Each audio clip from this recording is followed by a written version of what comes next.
갈라디아서 5장 16절 17절 말씀 합독하시겠습니다. 내가 이르노니 너희는 성령을 따라 행하라. 그리하면 육체의 욕심을 이루지 아니하리라. 육체의 소욕은 성령을 거스리고 성령은 육체를 거스리나니 이 둘이 서로 대적하므로 너희가 원하는 것을 하지 못하게 하려 함이니라.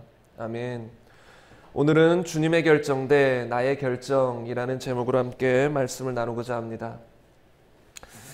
방금 함께 드린 찬양 중에 내 안에 가장 귀한 것 예수를 알미라 이런 가사가 있었습니다. 근데 그 찬양을 부르는데 더 깊은 어떤 찬양이 드려지는 것 같더라고요. 내 안에 가장 귀한 것 예수를 알미라. 우리가 이 땅에 살다 보면 우리의 마음을 빼앗는 것들이 많이 있습니다. 그리고 빼앗는 정도는 아니더라도 어떤 것을 하다 보면 내 자신의 취향에 맞으면 어떤 것을 좋아하게 되기도 하고, 그래서 제가 존경하는 어떤 목사님은 이 산행을 좋아하시더라고요. 그래서 산 타는 걸 좋아하세요. 산에 가셔서 버섯을 캐고 뭐 이런 거 캐는 걸 좋아하세요. 그런데 이제 어느 순간 너무 본인이 그것에 빠진 것 같아서 이제 절제하고 일주일에 한두 번 가시는 걸로 알고 있는데, 우리가 이 땅에 살다 보면 자신의 취향에 맞는 것들이 있어요. 그리고 자신은 어떤 끄는 것들이 있어요. 그러다 보면 혹해서 어떤 마음을 빼앗기게 되기도 하죠. 처음에는 그냥 좋아하는 정도였는데 자꾸 그것을 접하다 보면 그것의 마음을 빼앗기기도 합니다. 그것이 심해지면 이제 중독이 되는 것이고요. 그런데 이 찬양을 들으는데 내 안에 가장 귀한 것 예수를 알미라. 여러분의 고백과 동일한지 모르겠습니다. 근데 동일할 줄로 믿어요. 우리 안에서 가장 귀한 것, 그것은 예수를 아는 것입니다. 근데 왜인지 아세요? 원래 알던 거지만 또 이 찬양을 부르는데 새롭게 느껴지는 것이 무엇이냐면, 여러분 이 땅의 것은 다 어떻게 될까요? 영원할까요? 성경은 항상 말합니다. 이 땅은 잠시 잠깐이라고. 우리의 인생은 나그네와 같다. 안개와 같다. 그래서 항상 우리가 너희가 이 땅에 마음을 두지 말고 천국에 마음을 두라고 말합니다. 이 땅은 있다가 다 사라질 것이에요. 그럼 결국은 남는 게 무엇일까요? 이 땅에서 열심히 이룬 우리의 업적들 남을까요? 안 남습니다. 주님을 위해 열심히 한 업적들은 영원히 남겠죠. 근데 그것은 나를 위한 업적들이 아니에요. 이 땅에서 얻는 명예, 바리새인들처럼 사람들 앞에서 얻기 위해서 막 사람들 앞에서 칭찬받기 위해서 기도하고 구제하고 주님을 위해 산다라고 그들은 말은 할지 몰라도 그들은 중심은 사람을 위해 산 거예요. 그래서 사람에게 모든 칭찬을 받았어요. 그래서 그들은 천국에서 남는 것이 아무것도 없었어요. 우리가 결국 남는 것은 무엇일까요? 주님을 위해서 한 것밖에 안 남는다는 거예요.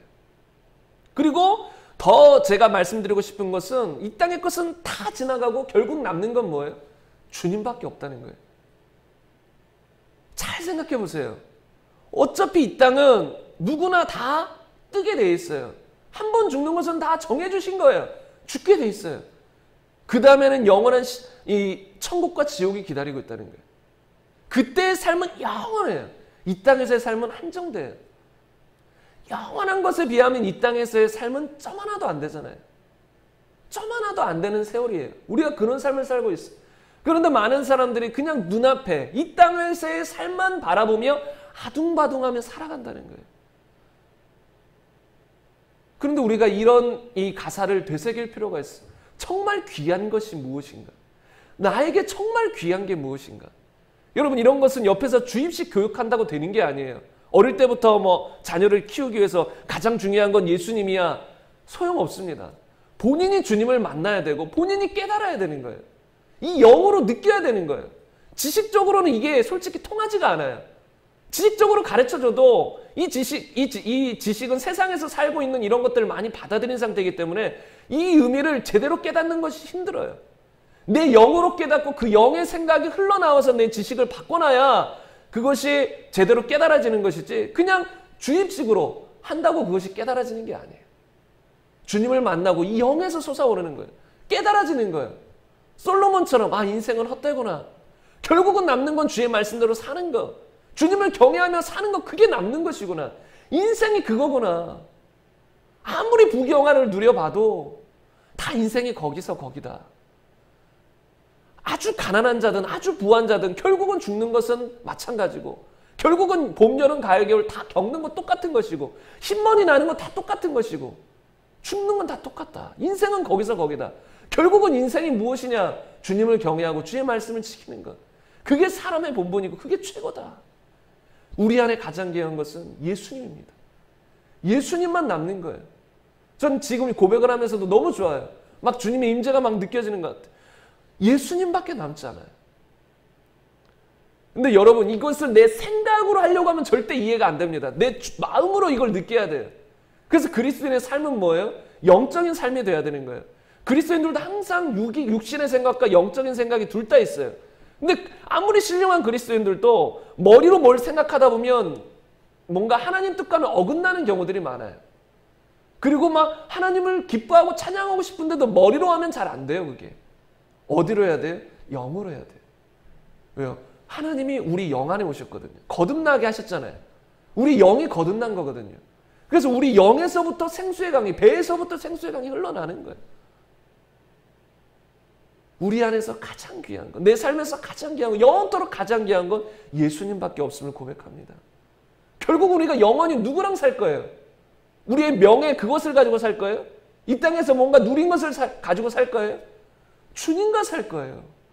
그럼 결국은 우리에게 남는 건 뭐예요? 주님밖에 없다는 거예요. 이런 재미난 예화가 있습니다. 뭐 실제 이야기는 아니지만 어떤 사람이 이 땅에서 금덩이를 많이 모아놨나 봐요.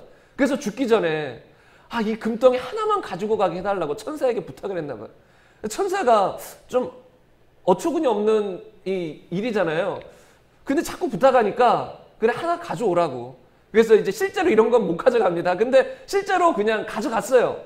그 금을, 평생 모아놓은 금을, 소중한 금을 가지고 천국에 들어갔어요. 그랬더니 어떨까요? 천국의 그 예루살렘 성의 길이 금으로 깔려 있는 거예요. 그래서 천사가 아니 근데 왜 그 길바닥에 있는 그 돌덩이를 가져오셨냐고. 천국에 가면 이 땅에서 뭐 부귀영화 누리던 게 아무 소용이 없다는 거예요. 우리가 우리의 마음과 생각을 새롭게 할 필요가 있어요. 우리는 이 땅에서 살다 보니까 생각과 마음이 자꾸 속아요. 세상의 가치관은 결국 누가 뿌려준 거예요? 마귀가 뿌려준 거예요. 물론 이 땅에 하나님의 가치관도 있죠. 이 땅은 하나님이 지으셨으니까, 주의 백성들이 있으니까. 그러나 전 세계적으로 보면 하나님의 가치관보다, 주를 믿는 사람보다 불신자들이 몇 배로나 많아요. 이 정부 세력들도 거의 다 불신자들이 많이 들어가 있어요. 우리나라 정치 구조들도 봐요. 동성연애 이 차별금지법을 통과시키려고 하고 있고, 뭐 어느 정도는 통과됐다는 것 같은데, 그리고 낙태법도 통과돼서 이제 기한을 조금 두고 더 이제 몇 년 뒤에 최종적으로 통과되는 부분이 있고, 간통법은 벌써 폐지됐고, 하나님 법과는 반대되는 법들이 다 통과되고 있다는 거예요. 이런 것은 하나님의 가치관이 아니에요. 하나님의 법이 아니에요. 다 세상의 법, 세상의 가치관이에요. 그러니까 우리가 이 땅에 살다 보면 자꾸 속는 거예요. 우리의 생각이 그런 것을 보고 들으니까. 그래서 그리스도인은 눈과 귀를 잘 지켜서 오직 주님만 바라봐야 될 줄로 믿습니다. 물론 우리가 이 땅에 살면서 이 땅에서도 이 땅의 삶을 무시하면 절대 안 됩니다. 산속에 들어가면 안 돼요. 어떤 사람들은 막 산속에 들어가라. 뭐 특별한 사명을 주셔가지고 넌 평생 기도 산속에 들어가 살아있는 그러나 하시면 혹여나 모르겠지만 기본적으로 우리는 이 땅에서 이웃에게 빛을 행하며 선한 일을 행하며 살아야 되는 거예요. 주님의 빛을 나타내는 거예요. 그러나 이 땅에 살면서 주님의 빛을 나타내는 이웃과의 삶을 산다고 할지라도 우리는 이 땅에 초점을 두는 것이 아니라 누구에게 초점을 둬야 돼요? 주님께 초점을 둬야 돼요. 근데 이것은 강단에서 이게 옳습니다, 이게 맞습니다라고 한다고 해도 받아들여지는 게 아니에요. 주님을 아는 사람만 이게 정답이다를 아는 거예요. 천국은 마치 밭에 감춘 보화와 같다. 그 보화를 발견한 사람, 근데 그 보화가 보화인지를 아는 사람만 자기의 전재산을 팔아 그걸 사는 거예요. 아무리 옆에서 이거 보화야, 너 전재산과는 비교할 수 없을 정도로 귀한 거야, 너 빨리 재산 팔아가지고 그 밭을 사서 그 보화를 얻어야 돼. 아무리 옆에서 100명, 1000명이 말해도 본인 눈에 그게 보화로 보이지 않으면 아무 소용이 없는 거예요. 그래서 하나님의 말씀은 단지 듣는다고 그게 올바로 듣는 게 아니에요. 성경에서는 예수님이 이런 말씀하시잖아요. 보아도 보지 못하며 들어도 듣지 못하는 사람들이 많이 있다고. 그 바리새인들, 서기관들 보아도 보지 못하고 예수님을 보고도 예수님으로부터 진리의 말씀을 들어도 지식적으로는 들었지만 이 영으로 심령으로 깨닫지를 못하는 거예요. 그것이 무슨 의미인가를. 제가 이런 말씀을 전해도 많은 이 그리스도인이라고 불리는 사람들도 못 깨달을 거예요. 교회 안에 다니면서도 돈을 추구하고 명예를 추구하고 자신의 삶을 추구하는 사람들은 이 말이 그냥 지식적으로 그렇구나 좋은 말씀이지 라고 생각하지, 이 마음으로 그렇구나 맞다 다시 한번 새롭게 마음이 변화되고 깨달아지는 게 없어. 근데 이 시간 간절히 원하기는 이런 말씀들이 정말 우리 안에서 깊이 깨달아지길 원합니다. 정말 인생이 무엇인가를 깊이 알아지길 원합니다. 인생이 무엇인가? 남는 건 결국 예수님밖에 없다는 거예요. 예수님이 전부라는 거예요. 그래서 내 안에 가장 귀한 건 예수뿐이다. 예수뿐이다. 정말 우리 삶이 이렇게 오직 예수로 살다가 예수로 결론 지어지는 그런 삶이 되기를 간절히 바랍니다. 이것은 서론에 없었던 얘기인데 찬양을 드리다가 문득 이런 생각이 나서 나누고 싶은 마음이 들어서 나눴는데, 오늘은 주님의 결정대 나의 결정이라는 제목으로 함께 말씀을 나누고자 합니다. 모든 설교가 그렇듯이 하나님의 뜻이 담겨있지 않는 설교는 없어요. 만약에 그런 설교라면 그것은 가짜 설교죠. 오늘도 분명히 하나님의 뜻이 담겨있어요. 제가 기도하는 중에 이런 말씀을 감동을 받고 나누는 것인데, 이곳에서 이 말씀에는 또한 주님의 마음도 담겨있어요. 왜 이런 말씀이 우리에게 주어질까? 한번 그 주님의 마음을 생각하시면서 함께 들었으면 좋겠습니다. 정말로 중요한 말씀이기 때문에 그렇습니다. 우리가 살아가다 보면 무엇을 하게 되나요? 누구나 빠지지 않고 하는 것이 있어요. 오늘 제목에서 나온 것처럼 결정입니다. 모든 사람들은 매일매일 순간순간 어떤 결정, 어떤 선택을 하며 살아요. 결정하지 않고 선택하며 살지 않는 사람은 없어요. 작게는 오늘 점심은 무엇을 먹을까? 저녁은 무엇을 먹을까? 이런 것도 우리의 선택이잖아요. 우리가 무엇을 먹을지, 좋은 양질의 음식을 먹을지, 아니면 우리 몸에 나쁜 어떤 불량식품, 정크푸드를 먹을지, 그런 거 먹을지도 우리가 결정하는 거예요. 우리가 매 순간 선택하는 거예요. 근데 이런 선택들이 결국은 무엇을 만들까요? 우리의 인생을 만들어 나가는 거예요. 어떤 사람들은 이렇게 말하는 사람도 있더라고요. 그 박명수 씨라고, 그분이 뭐 이런 어록을 만들었대요. 티끌 모아 티끌이래요. 우리 속담에는 뭐예요? 티끌 모아 태산이에요. 그러니까 작은 거 하나하나 모으다 보면 크게 이제 커진다, 이런 말을 하는 건데, 그 사람은 티끌 모아도 결국은 티끌이다. 뭐 작은 거 모아도 별 소용없다, 이렇게 하는데, 성경적으로는 어떨까요? 성경적으로는 티끌 모아 태산이 맞죠. 작은 것에 충성된 자는 큰 것을 주님께서 맡기는 거예요. 다시 말하면 작은 것 하나도 충성하지 않고 그런 걸 무시하고 큰 것만 원한다. 그러면 주님께서 그런 사람에게 맡기지 않는다는 거예요. 작은 것 하나 충성하는 사람. 다시 말하면 매 순간 하루하루의 선택을 그냥 티끌 모아 티끌이야. 뭐 이런 거 뭐 작은 거 하나 뭐 내 마음대로 마음껏 선택한다고 내 인생이 바뀌어지겠어? 아니라는 거예요. 작은 것 하나하나 이건 주님의 뜻인가 내 뜻인가, 육신적인 건가 영적인 건가 선택하며 나아가야 된다는 거예요. 그런 모습 하나하나를 보시고 주님이 우리의 삶을 더 풍족하게 하시며 더 큰 것을 맡기시는 거예요. 성경에 보면 또 이런 것이 있습니다. 잠언 10장 4절에 보면 손을 게으르게 놀리는 자는 가난하게 되고 손이 부지런한 자는 부하게 되느니라. 세상에서 이런 말이 있죠. 부지런해도 소용없다. 뭐 금수저는 뭐 그냥 마음껏 살아도 평생 금수저로 살고, 뭐 흙수저, 가난한 사람은, 가난하게 태어난 사람은 평생 노력해도 안 된다. 사회 구조가 안 된다. 이렇게 하면서 삶에 대해서 자포자기하는 그런 이 사람들이 많이 있더라고요. 그런데 보면 성경은 그렇게 말하지 않아요. 부지런하면 그는 부하게 되고, 이 손을 게으르게 놀리는 사람은 가난하게 된다. 이게 성경적인 원리예요. 그러니까 뭐 내가 부지런한다고 뭐 내 삶이 바뀌겠어? 티끌 모아 티끌이지 뭐 바뀌겠어? 이거는 다 성경적인 생각이 아니에요. 하나님은 분명히 심는 대로 거두게 하시는 분이에요. 하나님은 그런 분이세요. 우리가 심은 대로 거두게 하시는 분이에요. 육신대로 심으면 결국은 거기서 썩어질 것을 거두고, 주님을 위해 심으면 영생을 거두는 것. 그리고 이 땅에서도 모든 원리가 하나님은 심은 대로 거두게 하시는 거예요. 우리가 부지런히 주를 위해 살다 보면, 충성하다 보면 또 이 땅에서도 주의 영광에서 부지런하게 일하다 보면 주님이 높이시는 거예요. 성경에서는 높이고 낮추는 걸 누가 결정한다 그랬어요? 하나님이 결정한다 그랬어요. 물론 세상에서 막 하나님도 모르고 막 사단에게 순종하고 뭐 불법적인 일을 하면서 높아진 사람들, 그거는 하나님이 높이겠다라고 볼 수가 없는 거죠. 왜냐하면 이 땅에서 권세를 또 사단도 잡고 있으니까.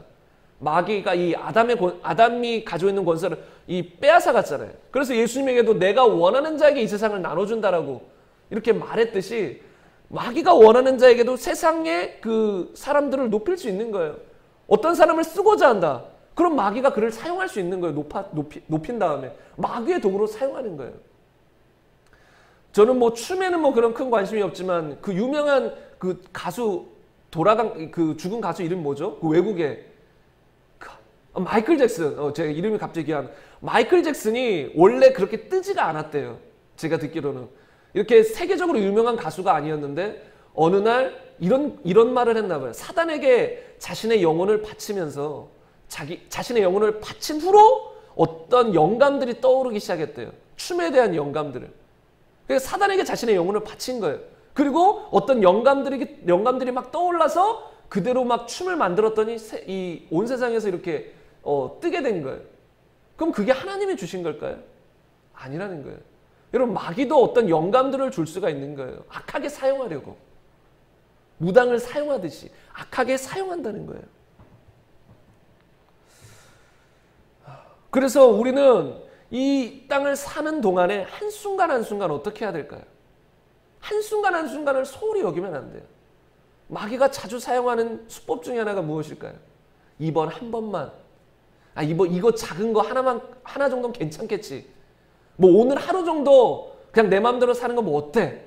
이렇게 한순간의 결정을 내 마음대로 결정하도록, 하나님의 뜻에서 벗어나도록 만든다는 것이. 그런데 이것이 결국은 우리의 인생을 결정짓는다는 걸 알아야 돼요. 우리의 이런 결정 하나하나가 결국은 우리의 인생을 결정짓는 거예요. 어떤 사람들은 이렇게 말하죠. 우리 인생 중에 가장 중요한 결정을 했습니다. 그게 뭘까요? 예수님 믿는 거. 그것보다 중요한 결정은 없잖아요. 천국과 지옥이 왔다 갔다 하는 결정이 뭐예요? 예수님을 받아들이는 거. 나의 주인으로 모셔드리는 거. 그래서 또 어떤 사람 여기까지인 거예요. 그 인생의 가장 중요한 결정을 했다. 끝! 아니라는 거예요. 그 인생에서 가장 중요한 예수님을 나의 주인으로 믿는다는 결정은 그 순간부터 평생의 결정인 거예요. 한순간으로 끝나는 게 아니에요. 나 이제 예수님 나의 주인이야. 이제부터는 그냥 내 삶 마음껏 살아도 돼. 이게 아니잖아요. 예수님이 주인인 순간 그때부터 매일의 삶 속에 우리는 누구를 따라 선택을 해야 돼요? 예수님을 따라서 선택하는 삶을 살아야 된다는 거예요. 근데 어떤 사람들이 이런 것이 너무나도 빡빡하게 느껴질 수 있어요. 예수님을 따라 어떻게 온전히 사느냐. 예수님을 따라 사는 게 가능하냐. 성경은 가능한 걸 말하지 불가능한 걸 말하진 않아요. 불가능한 걸 우리에게 요구한다. 불의한 하나님이죠. 근데 가능하다는 거예요. 그리고 하나님은 사랑이세요. 그것을 했을 때 우리가 결과가 망하는 게 아니라 잘 되는 거예요. 그러니까 하나님이 항상 우리에게 요구하시는 건 우리의 영혼을 생각하시고 우리의 미래를 생각하셔서 말씀하는 것이지 억지로 북한의 그 김정은처럼 폭군처럼 그냥 자기 마음대로 하시는 게 아니라는 거예요. 사랑으로 항상 말씀하시는 거예요. 부모가 자식을 향해서 사랑하기 때문에 이렇게 해야 된다. 이거는 나쁜 거야. 이렇게 말해주듯이 하나님도 항상 우리에게 사랑하기 때문에 너 나의 법안에 거해야 된다. 이거 하면 망한다. 이거 하면 죽는다. 성경이 그거잖아요. 이 두 개의 길을 우리 앞에 주님이 주셨다고 했잖아요. 선과 악의 길을 주셨다고 했어요. 우리 보고 택하라는 거예요. 근데 어딜 택하라는 거예요? 결국은 주님의 마음은 선을 택하라는 거예요. 주의 말씀을 택하라는 거예요. 이거 하면 결국은 죽는다. 주님이 다 말씀해 주셨어요. 너희가 나를 떠나 악을 택하면 결국은 멸망할 거다. 다 말해주시고 그러니까 너희는 돌이켜서 회개해서 선을 택하라. 나를 택하라. 이 말씀대로 순종하며 살아라.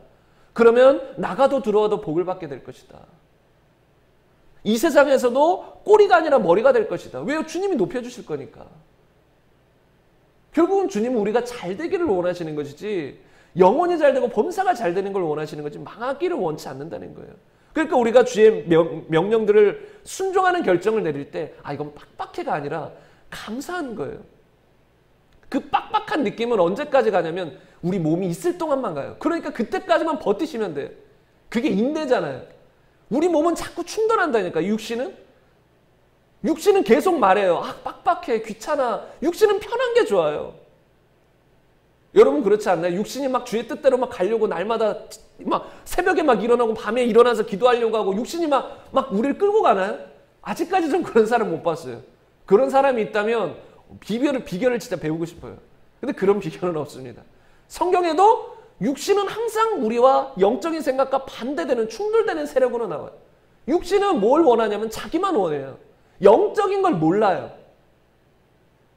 그냥 육신은 먹고 싶은 거, 몸에 나빠도 지금 좋으면 먹게 되는 것이고 미래를 몰라요. 지금 당장. 이것이 하나님의 죄인데도 그것이 재밌고 쾌락이 느껴지면 뭐 육신은 계속 하길 원하는 거예요.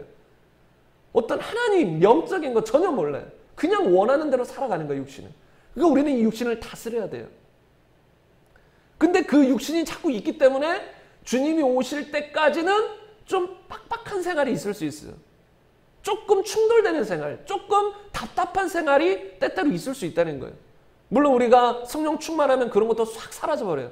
그러니까 나의 영이 확 장악해버리는 순간, 여러분도 그런 경험해보지 않았나요? 막 말씀 듣다가 아니면 수련회에 참석하거나 뭐 기도하거나 이럴 때 막 주님의 임재가 더 느껴지고 막 이 영으로 주님의 마음이 확 느껴질 때는 그런 육신적인 마음들이 확 사라져 있어요. 그냥 기쁘고 감사하고 좋고 행복하고. 그런데 또 때로 살다 보면은 육신의 마음이 착 치고 올라올 때는 하나님의 마음도 있으니까 충돌이 일어나요. 그러니까 막 이러지도 못하고 저러지도 못하고 막 그럴 때는 막 마음대로 살고 싶다. 내 마음대로 육신대로 살고 싶다. 그러니까 때로 그럴 때는 신앙생활이 힘들게 느껴지는 거예요. 그러나 그게 언제까지 가요? 이 몸을 벗을 때까지 가요. 천국에서는 그런 일이 없을 거예요. 천국에서도 그런다면 너무 힘들 것 같아요.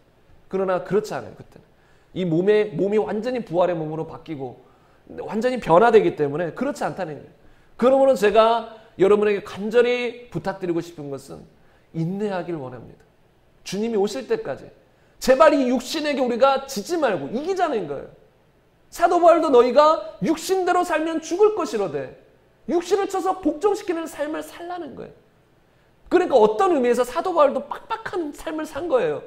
주를 위해서 살고 싶은데도 때때로 육신이 막 끌고 가는 거예요. 하나님 뜻이 아닌 그냥 자기 마음대로 살도록 쾌락적인 삶을 살도록 막 끌고 가는 거예요. 근데 그럴 때마다 사도 바울은 어떻게 했어요? 육신을 쳐서 복종시킨 거예요. 만약에 사도 바울이 그런 육신을 쳐서 복종시키는 삶을 살지 않고 완전히 변화되어서 완전히 뭐 그런 마음이 아예 없었다. 주님을 위해 신앙생활하는 것이 인내도 필요 없고 그냥 쉽게 다 되었다. 그럼 그런 말을 쓸 이유가 없었어요. 근데 본인이 그런 말을 썼다는 건 본인도 그런 경험을 했다는 거예요. 하고 있다는 거예요. 육신대로 살고 싶은 마음이 올라온다는 거예요.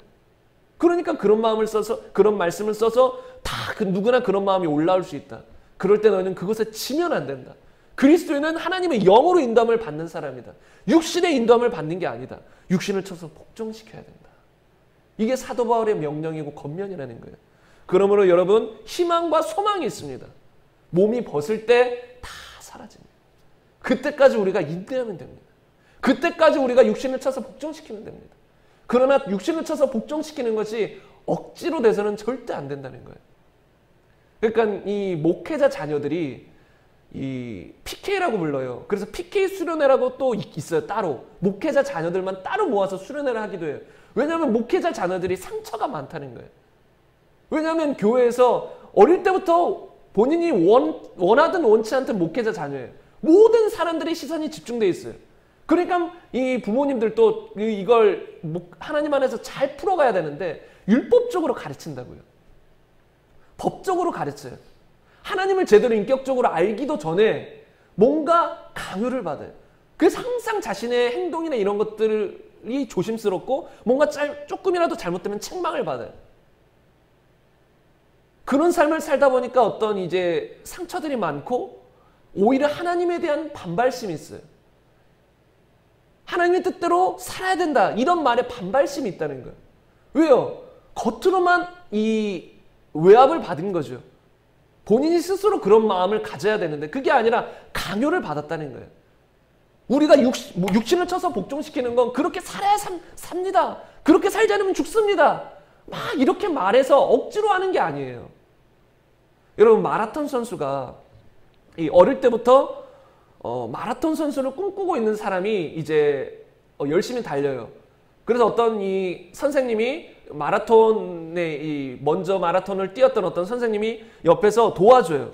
그리고 조금 지치려고 할 때 다시 힘내서 뛰어, 뛸 수 있어. 막 계속 옆에서 이렇게 말해줘요. 그럼 그 마라톤이 꿈인 사람은 그런 말을 들으면 어떻게 할까요?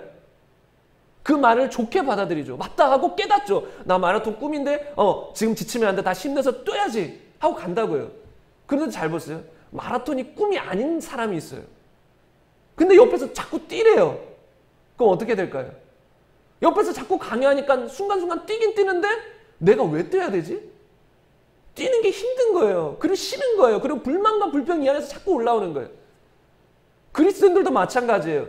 내가 예수님을 인격적으로 알고 인생이 무엇인가 알고 예수님이 나의 인생의 주인이구나. 예수님이 창조주구나. 내가 그전엔 죽을 수밖에 없던 죄인이었는데 주님이 날 위해 죽으셨구나. 이런 걸 깨닫고 너무나도 주님의 은혜에 감사해서 주님을 알아서 천국이 목적으로 삼고 이제 달려가다가 때때로 육신이 올라올 때 말씀을 통해서 뭐 주변에서 겉면에서 그렇게 살면 안 돼. 우리가 육신을 쳐서 복종시켜야 돼. 하면 순간 깨닫는 거예요. 맞다. 내가 정신을 바짝 차려야지. 육신으로 살면 안 돼. 하고 육신을 쳐서 복종시키는 것과 아직 예수님을 믿지도 않고 믿는다고 겉으로 말은 하지만 이 안에서 인격적인 만남이 없는 거예요. 그런 사람에게 예수님 말씀대로 육신을 쳐서 복종시켜야 돼. 그렇게 살아야 돼. 죄는 끊어야 돼. 이건 죄야. 나쁜 거야. 그럼 죽어.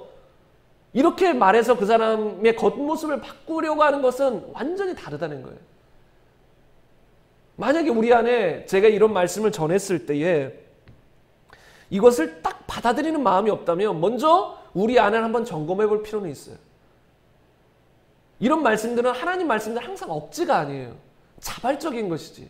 억지로 순종이 아니에요. 그 억지라는 것은 육신을 향해서는 억지죠. 나의 영은 막 원하는데 육신이 안 따라주니까 육신은 억지로 복종시켜야 하는 부분이 있지만 나의 마음 깊은 것은 아니거든요. 그래서 누가복음 10장 16절에 보면 너희 말을 듣는 자는 곧 내 말을 듣는 것이요 너희를 저버리는 자는 곧 나를 저버리는 것이요 나를 저버리는 자는 나 보내신 이를 저버리는 것이다. 그러니까 하나님 말씀이 선포됐을 때 그 말씀을 저버린다. 그 말씀 이 안에서 반응하지 않는다. 그럼 결국은 주님께 반응하지 않는 것. 결국은 주님을 영접하지 않은 사람이라는 거예요. 그래서 이런 사람들이 요한복음 8장 37절에 나오는데 나도 너희가 아브라함의 자손인 줄 아노라. 그러나 내 말이 너희 안에 있을 곳이 없으므로 나를 죽이려 하는도다.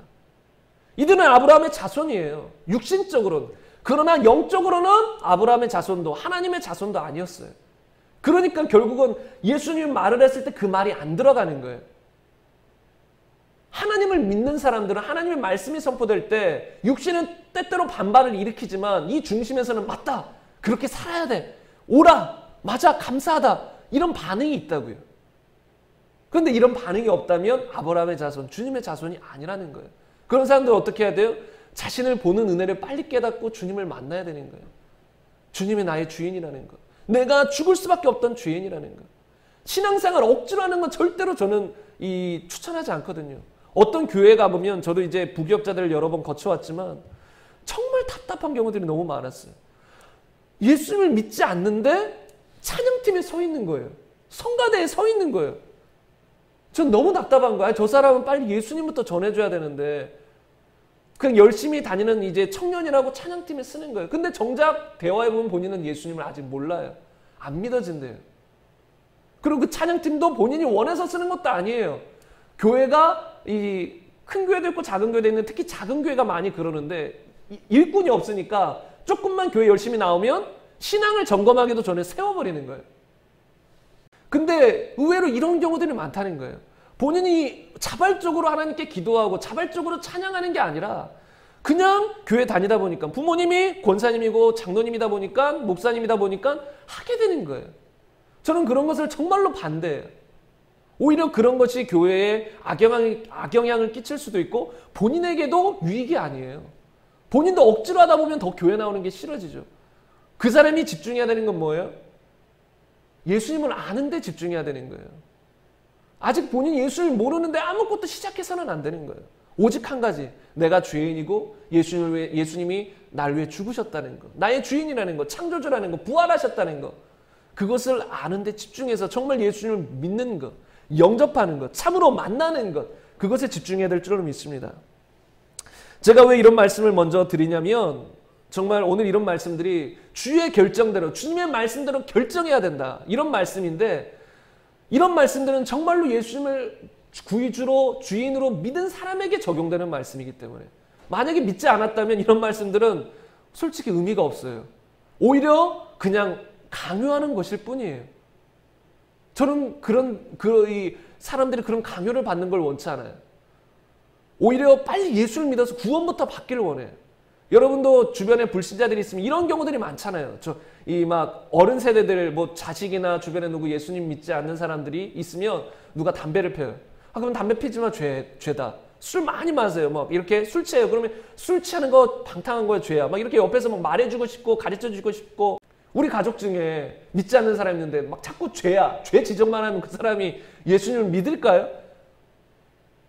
몰라요. 뭐 주님의 강력한 은혜로 그럴 때 갑자기 회개하고 뭐 그런 일이 벌어질지 모르겠지만 복음을 전해야 되는 거예요. 먼저 예수님이 누구신지, 죄가 무엇인지를 알려줘야죠.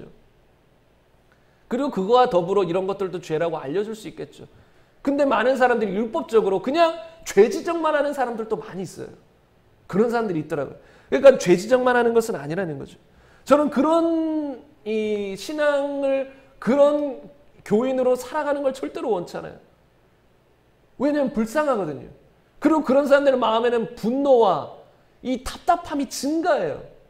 이런 경우들이 의외로 진짜 많아요. 자식들 세대 가운데, 그리고 종교인들, 억지로 끌려 나온 사람들 가운데 이런 사람들이 너무나 많다는 거예요. 그래서 그런 삶이 아니라 이런 마음에 이런 말씀을 깨닫지 못한다면 먼저 주님을 만나시기를 간절히 바랍니다. 그런데 이제 많은 사람들이 이제 본론으로 들어가서 많은 사람들이 이런 결정을 하며 살아가는데 그런 결정들을 자기 마음대로 하면서도 깨닫지 못하는 그리스도인들도 의외로 있더라고요.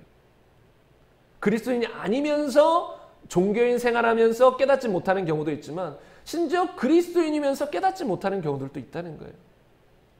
한 번은 제가 어떤 교회에서 사역할 때 같이 사역하는 어떤 여자 전도사님이 계셨는데 그분이 나중에 이 복음에 대해서 제대로 접한 다음에 저에게 이런 말을 하더라고요. 자신은 그 전에 구원받은 것이 아니었다. 저는 나름 약간의 충격이었어요. 왜냐하면 저도 구원만큼은 항상 집중하고 있거든요. 사람을 볼 때 항상 구원을 첫 번째로 두고 쉽게 보지 않아요. 뭐 교회 열심히 다닌다고, 뭐 봉사한다고, 뭐 직분 있다고 구원받았다라고 보지 않아요. 근데 그분은 나름 이 깊이는 몰랐지만 뭐 열심히 기도도 하고 하는 모습을 봤을 때 구원받은 사람인 줄 알았어요. 근데 본인이 그런 고백을 하니까 참 의아하더라고요. 근데 그분이 이런 말을 하는 거예요. 본인이 이 복음을 제대로 접하기 그 전에는 이 본인 7, 8년 정도 믿었나 봐요. 신앙생활을. 그 교회에서 이 성도로, 집사로, 전도사로까지 세워진 거예요. 처음에는 누가 전도해서 자기 집에 오면 막 소금 뿌리고 이런 사람이었는데 이 복음을 받아들이고 뭐 성도, 집사, 전도사까지 된 분이에요. 그 정도 됐으면 보통 봤으면 당연히 신앙이 있는, 그리고 그 교회에서도 어떤 간증을 했었어요. 그래서 막 예수님이 나와서 뭐 환상에 나와서 자기를 안수해 줬는데 그 병이 나았다. 그래서 그 교회 사람들이 전도할 때마다 그 간증을 사용한 거예요. 우리 교회에서 막 이런 일이 일어났다. 근데 알고 보니까 그게 가짜였어요. 그 간증이 거짓이었던 거예요. 그러니까 자신의 어떤 체면을 생각하고 뭐 자신의 어떤 뭐 이렇게 명예나 뭘 생각해서 그걸 거짓말했던 거였어요. 그걸 나중에 고백하는 거예요. 주님을 경험하고 나서. 왜냐하면 주님을 경험하면 여러분 그런 거 참을 수 없습니다. 주님을 진짜 알면 자신이 이전에 지었던 죄악들을 회개할 수밖에 없는 거예요. 회개하지 않으면 그건 가짜죠. 분명히 성경은 너희가 뭐 훔쳤으면 그걸 갚으라고 해요. 회개는 갚는 것까지 가는 거예요. 거짓말했으면 그걸 진실을 알려줘야 되는 거예요. 저도 어릴 때 초등학생 때인가 중학생 때 어떤 덕구 온천이라고 울진에 있는 덕구 온천에 갔는데 저는 마을 주민은 아니었어요. 조금 떨어진 곳에 있었는데 마을 주민이면 1,000원인가 깎아줘요. 그래서 제가 마을 주민이라고 하고 어릴 때 그 온천에 들어갔던 기억이 나중에 고등학생 때인가 기억이 난 거예요. 예수님을 제대로 영접한 다음에. 근데 그때는 포항에 살고 있었는데 그게 자꾸 제 마음에서 이 거리낌으로 남는 거예요. 그래서 어느 날 잡고 거기 버스 타고 가가지고 거기서 10,000원인가 20,000원 기억도 안 나니까 그냥 거기 매표소에 가서 빨리 주고 왔던 기억이 나요. 왜냐면 이 버틸 수가 없는 거예요. 주님을 만나고 주님이 이런 걸 책망하실 때들은 버틸 수가 없는 거예요. 어떤 사람 이런 경우도 있다 그러더라고요. 비행기였는지 버스였던 것 같은데 버스에서 돈을 이제 거슬러 주는데 잘못 거슬러 준 거예요. 그러니까 더 많이 받은 거죠. 그런데 그 사람은 지금 미국은 크잖아요. 뭐 예를 들어 뭐 로스앤젤레스에 있었는데 지금 무슨 또 미국의 어디죠? 워싱턴으로 지금 딴 지역에 있는 거예요. 근데 그게 또 하나님이 기도하는 가운데 이 안에서 막 거리낌이 되고 막 그것이 생각나고 하니까 비행기 타고 다시 그 주로 가가지고 그걸 갚고 돌아온 그런 이야기도 들어봤어요. 그러니까 주님을 믿는 사람들은 원래 제대로 믿으면 깨끗하게 돼 있어요. 그냥 주님을 믿고도 다른 사람 하듯이 다 거짓말하고 뭐 잘못한 것들 인정도 안 하고 이건 주님을 믿는 자세가 아니에요. 분명히 성경에서는 잘못한 것은 이 잘못을 용서를 구하라고 하고 갚으라고 하는 거예요. 물론 억지가 아니에요, 이건. 그런 마음이 이 안에서 들이기 때문에 하는 것이죠. 그런데 이 전도사님께서 그렇게 고백을 한 거예요, 사람들에게. 교회에서는 난리가 났죠. 그리고 심지어 말하지 말라 뭐 그런 얘기까지 나왔던 것 같아요. 왜냐면 교회가 난리가 나니까. 근데 이제 본인은 견딜 수가 없는 거예요. 본인이 지금까지 전 성도를 속인 거 아니에요. 견딜 수가 없는 거예요. 그래서 결국은 이제 어느 정도 뭐 주변 사람들에게 말하고, 근데 그분은 목사님께 요청을 했나 봐요. 이 강대상에 서서 고백하게 해달라고. 근데 제 기억이 잘 안 나지만 그걸 아마 못 썼던 것 같기도 해요. 근데 이제 그분이 그러면서 또 이런 말씀도 하시더라고요. 제가 복음을 제대로 접하기 전에는, 주님을 만나기 전에 기도를 많이 하긴 했었어요. 제가 보니까. 그런데 기도가 항상 무슨 기도인지 아세요? 다 자기 위주의 기도였던 거예요. 본인 이런 말 하다가 한 번도 주님 어떻게 하길 원하십니까? 이거 주님의 뜻입니까? 저것이 주님의 뜻입니까? 이런 기도는 단 한 번도 하지 않았나 봐요. 다 그냥 이 땅의 샤머니님처럼 뭐 금나와라 뚝딱 그런 것처럼 다 이것 주세요 저것 주세요 원하는 것만 계속 기도했다는 거예요. 그때 목사님이 시키셔가지고 아마 초신자 때는 막 밤에 와가지고 혼자 철야 기도도 했었어요. 뭐 한 달 몇 달씩 이런 얘기도 들은 적이 있어요. 근데 그렇게까지 했는데 그 기도가 결국은 뭐예요? 다 자기 위주의 기도. 그러니까 세상 종교와 다를 게 없는 거예요. 다 이것 주세요 저것 주세요 그것밖에 하지 않아. 하나님과의 어떤 인격적인 관계도 없고 주님을 위한 게 하나도 없었다는 거예요. 자기는 그전에 구원받지 못했었다는 거예요. 한 번도 삶 속에서 이게 주님의 뜻일까 저게 주님의 뜻일까 고민해 본 적이 없다는 거예요. 그냥 기도할 때 뭘 구한 것뿐이지 세상 종교와 다를 게, 우상 종교와 다를 게 없다는 거예요. 근데 여러분, 그리스도인은 어떤 삶일까요?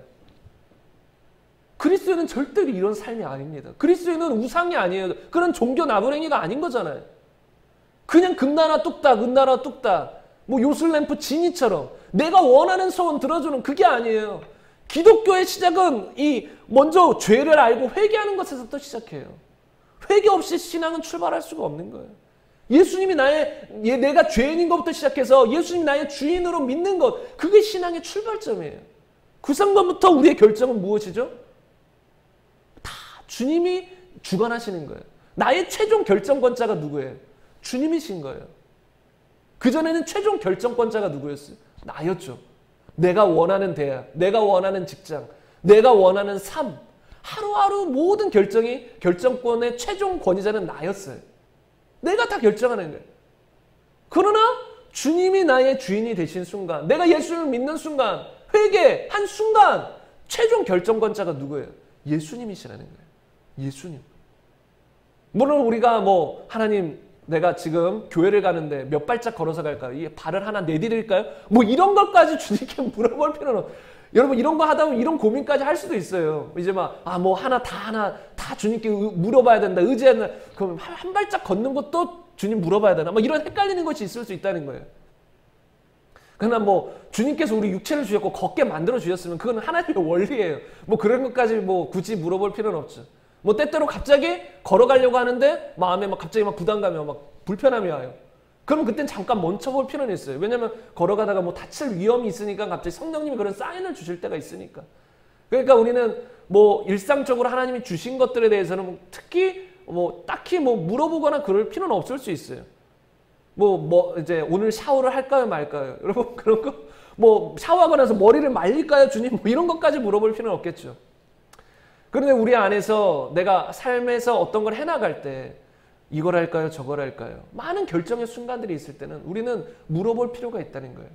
그래서 제가 나중에 하나님의 음성을 듣는 법에 대해서 이제 시리즈로 아마 계획하고 있어요. 근데 이제 그것도 감동이 와야 하니까 생각만 하고 있는데, 우리가 하나님의 음성을 듣는 법을 알기 시작하면 정말 세세한 것까지 어떤 주님의 인도를 받을 수가 있어요. 물론 틀릴 때는 있어요. 우리가 육신을 가지고 있기 때문에 본인이 속죠. 육신의 생각인데 성령님의 생각이라고. 그러나 자꾸 이 주님을 묵상하고 생각하고 영적인 느낌을 자꾸 개발하다 보면 그런 것이 상당히 정확해져요. 그래서 영감이라고 하는 것이 다 그런 부분이에요. 영감. 그래서 저 같은 경우는 저는 이제 오랜 세월 그런 것들을 많이 이제 실수도 해보고 하면서 많이 느끼고 있는데, 저는 전화를 받는 것도 물어볼 때들이 덜어 있어요. 그러니까 누가 전화가 와요. 모르는 사람이건 아는 사람이거든. 어느 때는 그냥 생각 없이 받을 때도 있지만 어떨 땐 딱 물어봐요. 주님, 이 전화 받을까요, 말까요? 그럼 순간 이 안에서 오케이 아니면 X라는 사인이 있어요. 그러면 오케이면 바로 받고 X라면 안 받아요. 그리고 제가 누구에게 전화를 걸고 싶어요. 오랜만에 안부를 묻고 싶어요. 그럴 때도 묻는 거예요. 주님, 지금 이분에게 전화를 걸까요? X. 그럼 안 해요. 근데 X 좀 속에서 불편하고 안 해야 될 것 같은데 해요. 제 생각으로는 이때쯤에 해야 되니까. 그러면 별로 대화 내용이 좋지가 못해. 이런 경우들을 많이 하는 거예요. 그러니까 우리 삶 속에서 날마다 주님을 의지하는 법을 배워야 되는 거예요. 사역자들도 그냥 사역하는 게 아니거든요. 그냥 사역하는 사람도 있겠지만, 사역하는 것도 자신의 뜻대로 막 설교하고 누구에게 가서 기도해주고 이게 아니라 항상 성령님의 인도에 민감해야 되는 거예요. 성령님의 인도에 민감해서 지금 어떤 사람이 기도하려고 하면 하나님 기도해 볼까요? 물어볼 때들. 물론 다 같이 기도해주는 시간이면 그냥 해줄 수도 있지만 또 물어볼 때들도 있는 거예요. 그래서 성령님이 지금은 저 사람 혼자 기도하게 놔둬라. 그럼 혼자 기도하게 놔두는 거예요. 그때 제가 가서 기도해주면 제가 오히려 어떤 사람이 되냐면 회방꾼이 되는 거예요. 주님과 지금 깊은 독대를 하고 있는데 제가 가가지고 막 옆에서 대화 걸고 기도해 줄게요. 이러면은 어떻게 돼요? 방해를 하는 거예요. 제가 오래전에 고등학교 때 같이 있었던 어떤 선교사님은 그런 말 하더라고요. 상당히 주님을 사랑하고 주님께 민감했던 분인데 본인이 1억인가를 빚진 경험을 말하더라고요. 그래서 본인이 그런 돈이 없었는데 어떤 사람이 와서 정말 간절하게 꼭 필요하니까 1억을 빌려달라. 그래서 이 선한 마음으로 도와준 거예요. 본인도 빚을 져서 1억을 빌려준 거예요. 근데 그 사람이 싹 입을 닫고 사라져버린 거예요. 갚질 않는 거예요. 그 선교사님이 이 1억을 갚으려고 엄청나게 고생을 했다는 이야기를 해주면서 이제 본인이 그런 말 하는 거예요. 누구에게 선을 베풀 때도 돈을 빌려줄 때도 항상 성령님께 민감해야 된다. 그냥 누가 요청한다고 그냥 다 하는 게 아니라는 거예요. 어떤 사람들 오히려 도와주지 않아야 되는 상황도 있다는 거예요. 오히려 내가 도와주는 것이 그에게 유익이 아니고 해가 될 수도 있다는 거예요. 그래서 우리는 성령님께 민감해야 된다는 거예요. 아무튼 우리의 삶 속에서 우리가 결정하는 순간순간마다 이렇게 성령님께 민감하게 순종할 필요가 있다는 거예요. 왜요? 이제부터 우리의 주인은 누구예요? 예수 그리스도라는 거예요. 예수님이 우리의 주인이라는 거예요. 성경에 보면 로마서 14장 7절 이하에 보면 우리 중에 누구든지 자기를 위하여 사는 자가 없고 자기를 위하여 죽는 자도 없도다. 우리가 살아도 주를 위하여 살고 죽어도 주를 위하여 죽나니 그러므로 사나 죽으나 우리가 주의 것이로다. 여러분, 이것은 예수님을 믿지 않는 불신자들의 고백이 아니라 누구의 고백이에요? 예수를 믿는 사람들의 고백이에요. 그리고 믿는 사람들 중에서도 좀 특출난 사람들의 고백이에요? 아니에요. 모든 그리스도인들 중에 어린 자들도 포함해서 다 모든 그리스도인의 고백이에요. 우리 중에 누구든지, 예수님을 믿는 사람 중에 누구도 자기를 위해 사는 자가 없다. 그러니까 예수님을 믿기 시작한 사람은 기본 고백이 뭐예요? 나의 주인은 예수 그리스도십니다. 베드로가 뭐라고 고백했어요? 주는 그리스도시요 살아계신 하나님의 아들이다. 주는이라고 고백했잖아요. 주는이라는 고백이 기본 고백이라는 거예요. 로마서 10장 9절에도 구원을 받기 위해서는 예수님의 부활을 믿는 것과 내 입으로 예수를 주로 시인해야 한다는 걸 말해주고 있다는 거예요. 이건 그리스도인의 기본이에요. 그리스도인이 되기 위해서는 기본적으로 내가 주인 된 거, 하나님 떠난 내가 마음대로 사는 것이 죄인 걸 깨닫고 예수님이 나의 주인입니다라고 고백하는 게 그리스도인의 시작이라는 거예요. 근데 어떤 사람들은 예수를 믿는 걸 단지 구주로만 믿는다 이렇게 생각을 하는 사람들이 많아요. 그런데 이제 그 책에 보면 박영철 교수님이 쓰신 책인데 구멍난 복음을 기워라, 이 책에 보면 이런 것을 잘 설명해 놨더라고요. 신약 성경에서는 구주 혹은 구세주라는 단어가 겨우 24회 나온다는 거예요. 그런데 주인, 이 단어는 몇 번이나 나온지 아세요? 433회가 나오는 거예요. 그리고 예수님을 믿어서 구원받는다. 구원과 관계된 구절에서는 항상 무엇이 들어가면 주자가 들어가요. 그러니까 단지 구주로 믿어서 영접받는다, 구주로 믿으라 이런 말은 없다는 거예요. 다 구원과 관련됐을 때는 항상 무엇이에요? 주로 믿으라는 거예요. 그러니까 그 주인이신 예수님이 구주로 오신 거기 때문에 그분을 설명할 때 구주의 측면도 설명하지만 구원에 관련돼서는 항상 주자가 빠지지 않는다는 거예요. 주자가 빠진 경우는 없다는 거예요, 성경에. 그분이 만약에 그런 성경 구절이 있으면 자신에게 말해보라고, 내가 내 차를 선물로 주겠다, 막 제가 말해보려고 했는데 생각이 안 나더라고요. 생각이 안 났어요. 그러니까 성경엔 그런 게 없어요. 항상 주인으로 믿으라는 거예요. 성경은 예수님을 임금과 구주라고 말해요. 구주뿐만 아니라 임금이시라는 거예요. 우리가 예수님을 임금으로 받아들이지 않으면서 구주로만 받아들일 수는 없다는 거예요. 그래서 예수님을 믿는 사람의 기본 고백은 예수님은 나의 주인이십니다. 그러므로 예수님이 주인 되었으니까 그 다음부터 모든 결정권의 최종 권위자는 주님이 되신 건데, 서두에도 말씀드렸듯이 많은 청년들이 많은 학생들이 대학교를 결정할 때 어떻게 결정해요? 주님께 묻는 이 학생들이 몇이나 될까요? 내가 어떤 대학에서 어떤 공부를 하길 원하십니까? 하나님 나를 어떻게 쓰길 원하십니까? 이 한국에서 과거에 이제 이 어린 세대들을 부흥시킨다고 막 비전, 꿈 이런 얘기를 많이 했던, 지금도 막 하겠지만 그런 때들이 있어요. 그래서 막 꿈을 심어주고 비전을 심어주고 좋아요. 근데 꿈의 주체, 비전의 주체가 누구냐 이거예요. 그냥 내가 원하는 거, 여러분이 원하는 걸 발견하세요. 이게 아니라는 거예요. 주님이 나에게 원하는 게 무엇일까? 주님이 나에게 원하시는 어떤 비전이 무엇일까? 그걸 발견하고 그걸 개발시켜주고 그것대로 나아가게 해줘야 되는데, 이게 어찌 잘못하면 여러분 비전을 꿈을 가지시고 나아가세요. 그 주님께 간구하세요. 이거는 역이 돼버리는 거예요. 알라딘 지니 램프처럼 내가 원하는 걸 그냥 간구하는 수준이 되는 거예요. 기독교인은 이런 게 아니에요. 대학교 결정도, 내가 어떤 공부를 할지도 하나님 내가 무엇을 하길 원하십니까? 직장을 결정할 때도 보통 우리는 뭐 월급 이런 걸 보게 되죠. 뭐 그걸 보지 않을 수는 없다고 봐요. 어느 정도 우리 가정을 먹여 살리고 하려면 그런 거 필요할 수도 있어요.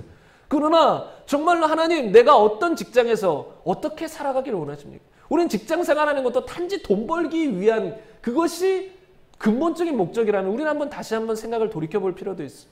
우리가 이 땅에서 살아가는 것은 먹든지 마시든지 하나님의 영광을 위해서 하는 거잖아요. 그럼 직장 생활하면서도 성경에서는 이 종보고 상전에게 죽게 하듯 순종하라. 그런 모습을 통해 상전도 주님을 만나야 되는 것이고, 우리 그런 모습들을 보고 주위 동료들도 이 하나님의 그런 빛을 그걸 받아야 되는 거예요. 주님의 향기를 맡아야 되는 거예요. 그러니까 우린 직장 생활도 단지 돈 벌기 위한 목적이 아니라, 돈 벌기 위한 목적도 중요한 목적이지만 그 안에서 빛을 행해 나가야 되는 거예요. 우리 삶 속에서 교회에서만 빛을 행하는 것도 아니에요. 전도할 때만 빛을 행하는 것도 아니에요. 항상 예수님의 빛이 우리 안에서 퍼져나가야 된다는 거예요. 그래서 회사 속에서도 꼰대 소리 들으면 우리가 안 되는 거죠. 세상에서 뭐 꼰대 그런 말 하는데 그리고 높아지면 막 후임들 부려먹으려고 하고, 저는 군대에서도 제 선임 때 사람들이 좀 부려먹으려고 하고 뭔가 좀 그래도 저는 후임들에게 그러지 절대 그러지 않았었거든요. 왜냐면 저는 주님을 믿으니까. 그럴 마음이 전혀 없는 거예요. 보통 군대는 악습이라 그러잖아요. 위에서 이제 갈구면 또 본인은 난 절대 그렇지 않을 거야, 후임들에게 잘해줄 거야 하지만 막상 선임이 되면 또 어떻게 돼요? 또 내리갈굼이 되는 거예요. 항상 그렇게 받아왔으니까 똑같이 그게 흘러가는 거예요. 이게 악순환이거든요. 근데 우리는 그런 모습이 아니라 항상 빛을 행해야 된다는 거예요. 내 위에 상사가 나에게 그렇게 잘못을 했다 할지라도 내가 상사 자리에 가면 어떻게 될까요? 나는 또 이 후배들에게 잘해줘야 되는 거예요. 섬겨줘야 되는 거예요. 주님은 우리에게 항상 섬기라고 하잖아요. 섬기는 자가 큰 자라고. 그래서 우리는 이 직장도 내 마음대로 결정하는 것이 아니라 주님이 원하시는 직장, 그리고 삶의 한순간 한순간도 어떤 방향을 결정할 때, 또 뭐 작은 내 개인적인 일들이라고 할지라도 주님께 묻고 주님과 교제하며 주님과 동행하는 삶이 필요하다는 거예요. 이게 예수님을 믿는 사람이라는 거예요. 그래서 로마서에 보면 무릇 하나님의 영으로 인도함을 받는 그들이 곧 하나님의 아들들이다.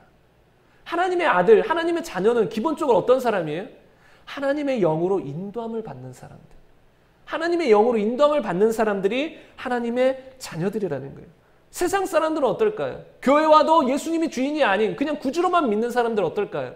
예수님이 왕이 아니에요. 그런 사람들은 어떻게 살아요? 마음대로 살아요. 자기가 옳은 대로, 자기 생각이 옳은 대로 사는 거예요. 이게 사사기 17장 6절에 나오는데, 그때의 이스라엘에 왕이 없으므로 사람마다 자기 소견에 옳은 대로 행하였더라. 왕이 없으니까, 어떤 법이 없으니까 자기 소견에 내 마음대로 옳은 대로 막 행하는 거예요. 소돔과 고모라에는 그 성 자체가 어떤 성이었어요? 동성애야 하는 성이었어요. 그러니까 아이부터 어른까지 다 동성애에 빠져 있었어요. 그들은 어떤 왕, 동성애는 죄다, 그걸 다스려줄 왕이 없었던 거잖아요. 예수님이 주인이 아니었잖아요. 그러니까 자기가 옳은 대로, 동성애는 내가 보기엔 옳아, 어린아이부터 어른까지 그렇게 다 성 전체가 동성애에 빠져버린 거예요. 왕이 없으면 이렇게 되는 것이죠. 그러나 우리는 어때요? 왕이 계신 거예요. 온 세상을 지으시고 온 세상의 질서를 만드신 창조주 예수님이 계시다는 거예요. 그러면 우리는 우리 마음대로 행하는 것이 아니라 항상 주님 안에서 행해야 될 줄로 믿습니다. 여러분, 사도 바울은 심지어 주님을 위한 사역을 할 때도 성령의 인도함을 받았어요. 자기 마음대로 막 사역하고 돌아다녔던 게 아니었어요. 사도행전 16장 6절 이하에 보면 성령이 이 사도 바울에게 아시아에서 복음을 전하지 못하도록 막았어요. 성령님이 아시아를 싫어한다, 이게 아니에요. 하나님은 분명히 기본적으로 온 천하에 다니며 복음을 전파하라, 모든 사람이 구원에 이르기를 원하는 그게 하나님의 뜻이지만, 지금 사도 바울이 급히 가야 될 곳은 아시아가 아니었던 거예요. 마게도냐라는 곳이었어요. 그런데 사도 바울은 지금 빨리 아시아 그쪽으로 가려고 했었어요. 그러니까 성령이 막으시는 거예요. 근데 여러분, 사역자들이 이런 음성을 듣는 것이, 이런 인도를 받는 것이 결코 쉬운 것은 아니에요. 우리는, 저 같은 경우는 사역자지만 여러분 같은 경우는 어떤 결정들, 삶에서 결정들, 내가 이 직장을 가려고 한다, 이 대학을 가려고 한다. 근데 성령님은 그걸 막아요. 그걸 포기하는 게 쉬울까요? 쉽지 않아요. 근데 사도 바울은 어렵지 않았던 것 같아요. 왜요? 그의 초점은 주님께 맞춰져 있었기 때문에. 그의 삶의 주인은 온전히 주님이었기 때문에. 근데 우리는 주를 위해 산다고 하면서도 때때로 주님과는 상관없는 결정과 나의 판단, 나의 결정대로 살아가는 경우들이 많아요.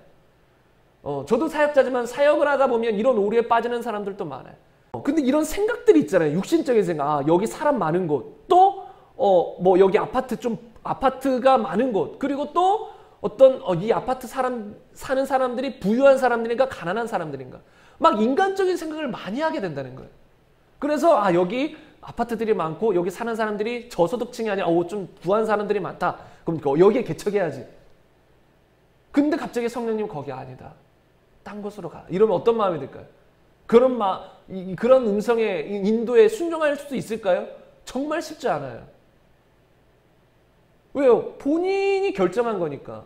그리고 주님을 주인이라고 믿는다고 하면서도 이 삶을 살아갈 때는 주님을 잊어버리고 그런 결정의 순간에 다 자기가 주인 돼서 자기의 보기에 좋은 대로 행하는 거예요. 심지어 어떤 초대형 교회에, 지금은 뭐 조금 좀 괜찮아졌을지는 모르겠지만, 어떤 초대형 교회 이제 부목사님들. 근데 거기서는 제가 이런 얘기를 들었어요. 부목사님들이 이제 해마다 뭐 구역이 바뀔 거 아니에요? 뭐 그대로일 수도 있지만 바뀔 수도 있잖아요. 그러면 그걸 담당하고 있는, 인사권을 담당하고 있는 목사님이 계세요.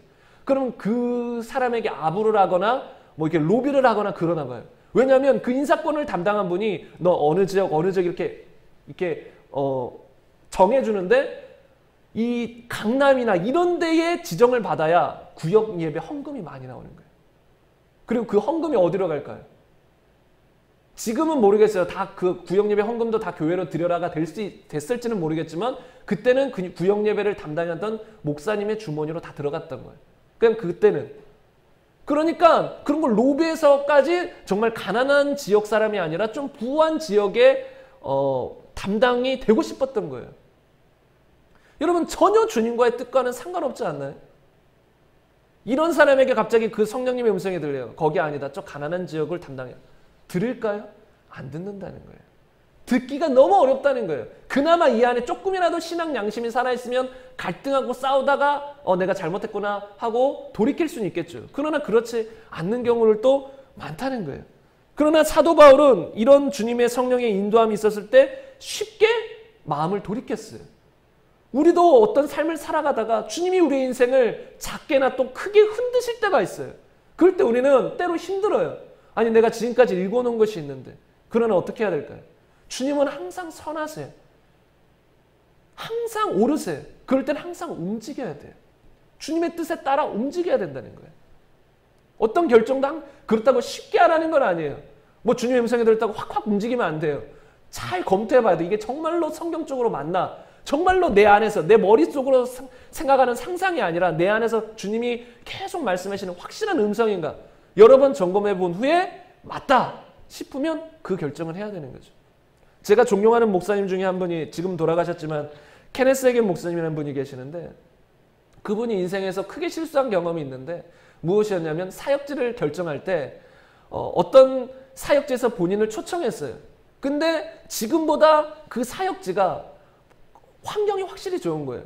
이 사례비도 더 많이 주고 이 사택도 주고 사택도 확실히 좋고 하니까 모든 걸 따져봤을 때 너무 좋은 거예요. 그래서 본인은 머릿속으로는 가야 돼. 저기 너무 좋아. 갈 곳으로 결정을 내렸었던 것 같아요.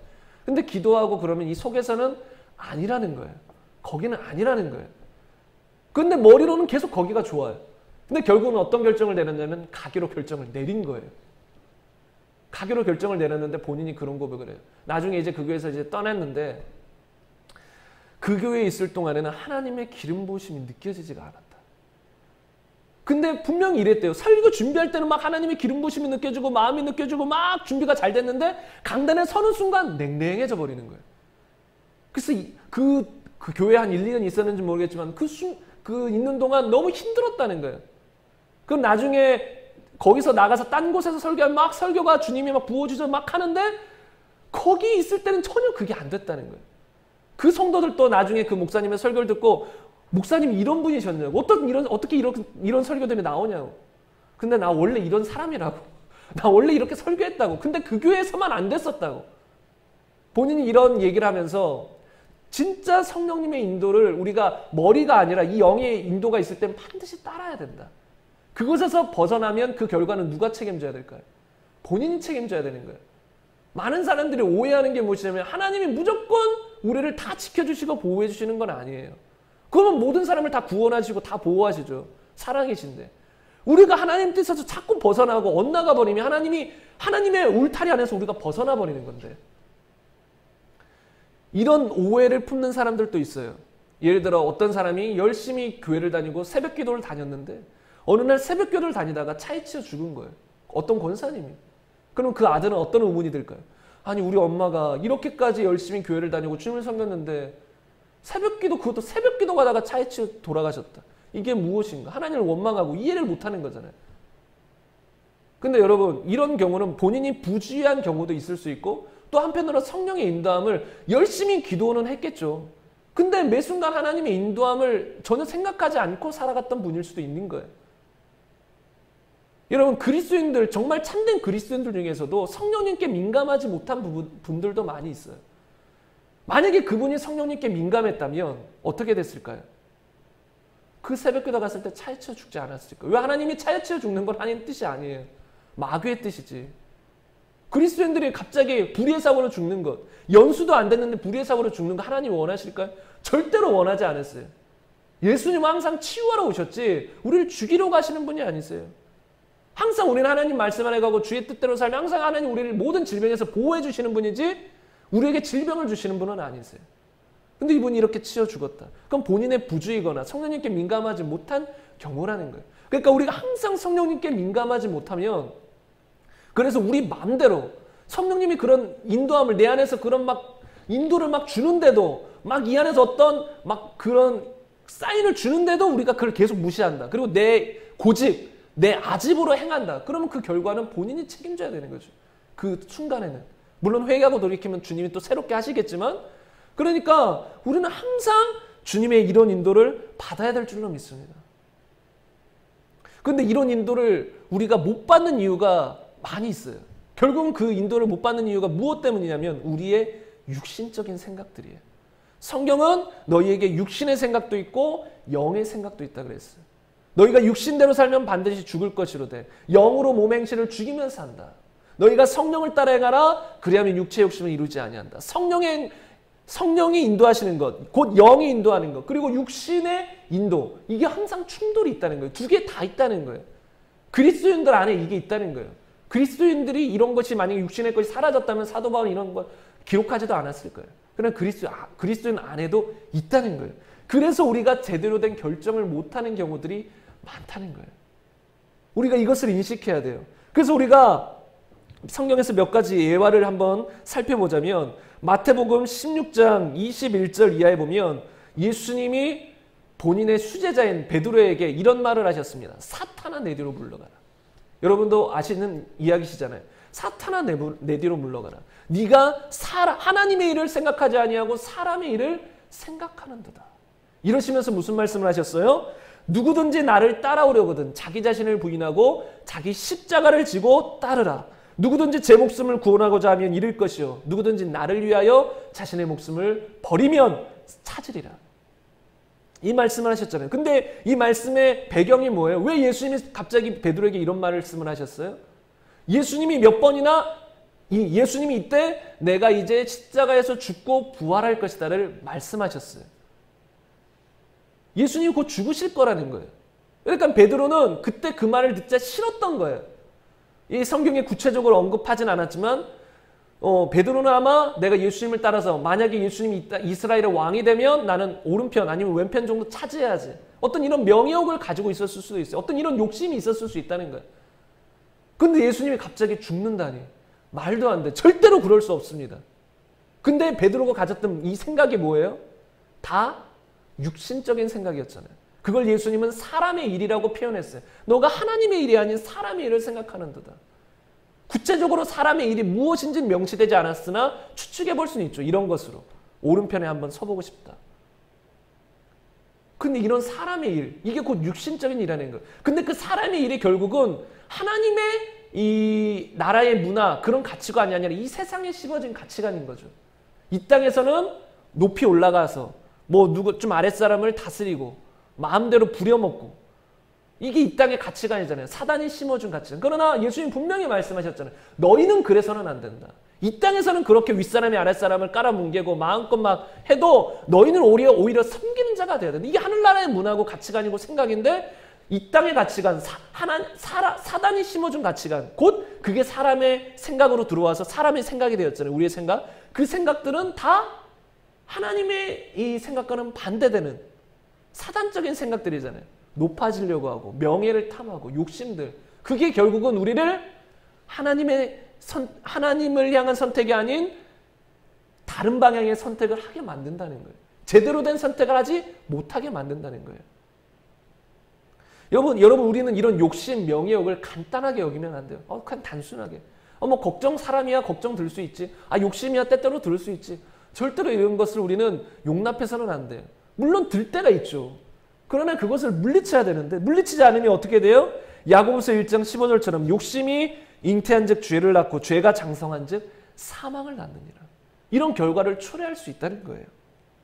여러분 대표적으로 구약 성경에서는 대표적으로 사울이 있습니다. 이 사람은 어떤 것 때문에 그런 결정을 했냐면 두려움 또는 명예 때문에 그런 결정을 했어요. 하나님이 한 번은 이 사무엘을 통해서 사울에게 이런 명령을 내리십니다. 가서 아말렉을 치되 완전히 진멸하라.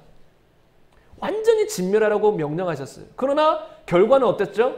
가서 치긴 했어요. 그리고 사울은 내가 하나님 명령을 순종했다고 막 이렇게 자부심을 가졌어요. 성경상으로 보면. 겉으로만 그랬을 수 있지만 성경에서는 자기가 막 하나님 뜻대로 순종했습니다. 이렇게 했어요. 그러나 실상은 그러지 않았어요. 치는 것까지는 순종했죠. 그런데 거기를 완전히 진멸하진 않았어요. 볼품없고 하찮은 것들은 다 진멸했다고 성경에 표현하고 좀 좋아 보이는 것들은 진멸 안 했다라고 성경에 표현해요. 근데 본인은 다 순종했대요. 근데 여러분 우리가 잘 아셔야 될 건 순종은 99% 순종은 없다는 거예요. 이걸 통해서 알 수 있는 것. 하나님의 명령을 99% 순종하고 1% 불순종하는 건 결국은 불순종이랑 똑같다는 거예요. 그건 순종이 아니라는 거예요. 순종이라는 건 온전히 순종하는 것이지 이 정도까지는 순종하고 내가 원하는 선까지는 순종하고 요거는 조금 그렇다 순종 안 하고 이거는 순종이 아니죠. 그냥 본인이 그 말 들으니까 요건 좋다. 이거 따라주자. 이건 거지. 순종이라는 건 내가 원든 원치 않든 그분의 뜻이 옳습니다. 맞습니다 하고 따라가는 것인데 순종은 그래서 99%가 아니라 100%인 줄로 믿어요. 그런데 이 사울은 그러지 못했어요. 그리고 하나님이 사무엘에게 말하시죠. 그리고 이 사울을 책망하게 하시죠. 불순종한 것에 대해서. 근데 사울이 계속 변명하다가 결국은 고백을 해요. 내가 죄를 졌습니다.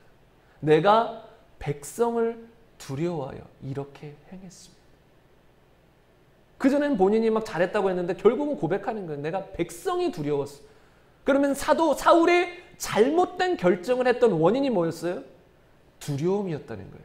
백성이 자꾸 이렇게 하자고 하니까 본인이 그것을 거스르고 하나님 뜻대로 해야 한다 이렇게 결정을 못 내렸다는 거예요. 백성이 두려웠어. 왜 백성이 두려웠을까요? 만약에 백성이 없으면 왕이 있어요 없어요? 없잖아요. 만약에 백성이 자신을 몰아내면 자신은 왕의 자리에서 내려와야 되잖아요. 그래서 이런 것을 생각해 봤을 땐 두려움이 있었고 명예욕도 있었을 것 같은 그 자리를 잃어버릴까 봐 그런 두려움, 자리를 갖고 싶은 명예욕 이런 욕심이 있었을 거라는 거예요. 그래서 그런 것이 나를 주장하자 하나님의 뜻을 어기고 잘못된 선택을 했다는 거예요. 그러므로 우리도 살아갈 때에 한번 잘 생각해 해봐야 돼요. 내가 무슨 결정을 하고 선택을 하는데 이것을 결정하는 나의 중심 동기는 무엇인가? 중심 선택 이유가 무엇인가? 두려움 때문인가? 사람의 눈치를 봐서인가? 명예 때문인가? 돈 때문인가? 도대체 무엇 때문인가? 우리는 그걸 잘 살펴봐야 된다는 거예요. 우리가 조금만 귀를 기울이고 우리 마음을 살펴보고 주님 앞에 나아가면 그것이 보이게 될 거예요.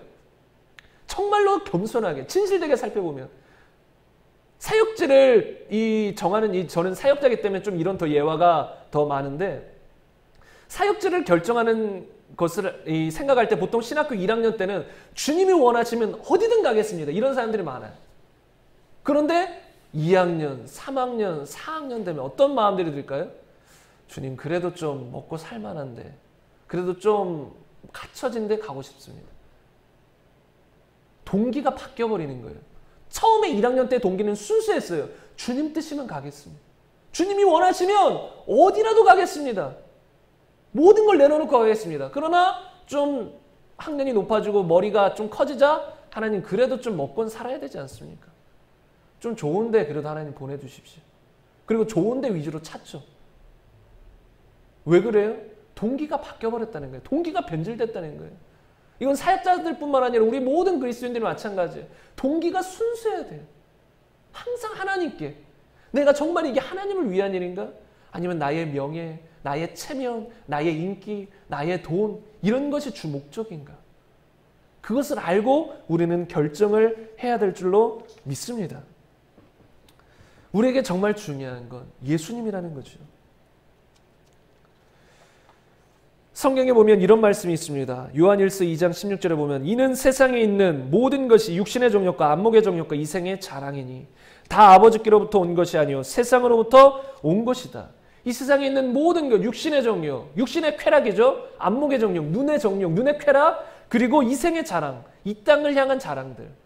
세상 사람은 다 이것으로 움직여가요. 돈, 명예, 권력, 모든 것 다 육신의 정욕, 안목의 정욕, 이생의 자랑에 다 들어가 있어요. 근데 우리는 이런 것을 한번 살펴봐야 된다는 거예요. 내 동기가 육신의 정욕과 관련이 있나? 이생의 자랑과 관련이 있나? 뭔가 조금이라도 이걸 해서 내가 사람들에게 좀 나타내고자 하는 마음이 있는가? 날 자랑하고자 하는 마음이 있는가? 바리새인과 같이 나를 높이고자 하는 마음이 있는가? 아니면 순수하게 주님을 위한 것인가? 우리가 우리 동기를 살펴보고 결정을 해야 될 줄로 믿습니다. 그리고 마지막으로 우리가 좀 더 생각해 봐야 될 게 무엇이냐면 물어야 돼요. 나중에 이건 하나님의 음성을 듣는 시리즈에 더 나누겠지만 우리는 항상 주님께 무슨 결정을 할 때나 항상 주님께 묻고 심지어 주님의 음성이 잘 들리지 않는다고 해도 주님은 인도하시는 분이라고 했잖아요. 성령이 왜 오셨어요? 성령이 오시면 우리는 모든 진리 가운데를 인도하신다고 했잖아요. 하나님의 자녀들은 하나님이 인도하신다는 거예요. 보혜사라는 게 뭐예요? 옆에 오셔서 정확히 말하면 우리 안에 오신 거죠. 우리 안에 오셔서 우리를 지도하시고 가르치시고 인도하시는 거예요. 우리가 그분의 인도를 잘 모르고 느끼지 못해서 그렇지 우리가 그분께 집중하기 시작하고 그분의 인도를 구하다 보면 알게 된다는 거예요. 많은 사람들이 성령님이 우리 안에 오셨고 성령님이 인도하시려고 하는데도 그걸 몰라요. 워낙 육신의 생각이 가득해서. 그래서 우리는 어떻게 해야 돼요? 물어야 돼요. 자꾸 하나님께 묻는 습관을 들여야 돼요. 뭐 걸어가는 거 그런 것까지 물을 필요는 없지만 뭔가 어떤 결정을 하거나 뭔가 생각을 할 때 하나님 저 이런 생각이 드는데 이게 맞을까요? 교제하는 거잖아요. 또 다 묻는다는 걸 다른 표현으로 교제하는 거예요. 부부간에도 제가 뭔가 있을 때는 자꾸 묻고 서로 교제하잖아요. 의견을 나누고 공유하잖아요. 이것이 맞을까 저것이 맞을까 어떻게 나아갈까? 이게 서로 조율하잖아요. 하나님과도 마찬가지인 거잖아요. 우리는 하나님의 동역자잖아요. 하나님의 부름받은 사람들이에요. 모든 그리스도인들은. 그럼 하나님께 묻고 하나님과 교제하면서 하나님 오늘 이런 일들이 있었습니다. 어떻게 할까요? 교제하고 나가야 된다는 거예요.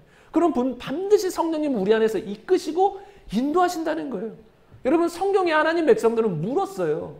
하나님께 여쭈어봤다는 거예요. 다윗도 여호와께 여쭈어 아뢰되 내가 유다 한 성읍에 올라가리까? 여호와께서 이르시되 올라가라. 그러니까 다윗이 올라갔어요. 그러면 어디로 가리까? 이르시되 헤브론으로 갈지니라.